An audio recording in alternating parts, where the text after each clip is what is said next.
កម្លាំងចម្រុះបើកប្រតិបត្តិការបង្ក្រាបទីតាំងឆបោកអនឡាញខ្នាតធំឃាត់ខ្លួនជនបរទេសចំនួន400នាក់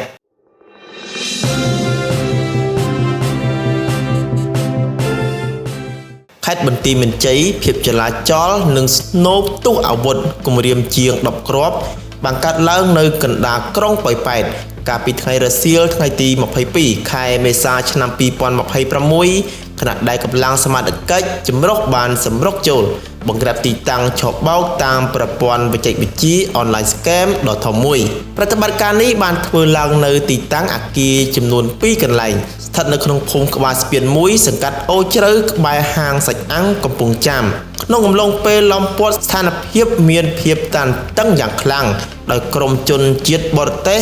បានព្យាយាមបុកទម្លុះវារបងដើម្បីគេចខ្លួននិងមានការទម្លាក់សម្ភារៈដូចជាចាត់បង្គន់ពីលើអគារកម្ពស់16ជាន់បណ្ដាលឲ្យក្រុងការខូចខាតដល់រថយន្តសមត្ថកិច្ចដើម្បីគ្រប់គ្រងស្ថានភាពកម្លាំងជំនាញបានសម្រេចបាញ់ផ្អើលឡើងលើជាង10គ្រាប់ដើម្បីទប់ស្កាត់ការរកគេចខ្លួនទ្រង់ទ្រាយធំយុទ្ធនាការបង្ក្រាបទ្រង់ទ្រាយធំនេះទទួលបានការដឹកនាំដោយផ្ទាល់ដោយមន្ត្រីជាន់ខ្ពស់រួមមានលោកហែមសុវត្ថិអគ្គស្នងការនគរបាលជាតិលោកប្រាក់ពូលីអភិបាលរងខេត្តបន្ទាយមានជ័យលោកឧត្តមសេនីយ៍ត្រីសឿមសារិទ្ធស្នងការនគរបាលខេត្តបន្ទាយមានជ័យព្រមទាំងមានការសម្របសម្រួលបច្ចេកទេសនិងនីតិវិធី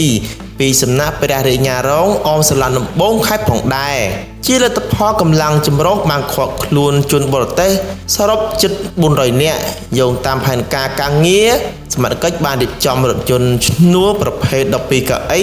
ជាង10គ្រឿងដើម្បីដឹកជញ្ជូនជនបរទេស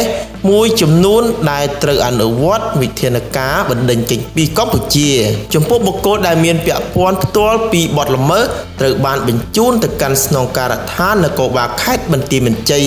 ដើម្បីកសាងសំណុំរឿងបញ្ជូនទៅសាលាដំបងខេត្តចាត់ការតាមនីតិវិធីច្បាប់ជាធរមានបច្ចុប្បន្នអាជ្ញាធរកំពុងបន្តនីតិវិធីសាកសួរនិងស្រាវជ្រាវបន្ថែមជុំវិញករណីឆបោកតាមអនឡាញនេះដើម្បីលុបបំបាត់បទល្មើសបច្ចេកវិទ្យានៅតំបន់ព្រំដែនឲ្យមានប្រសិទ្ធភាពបំផុត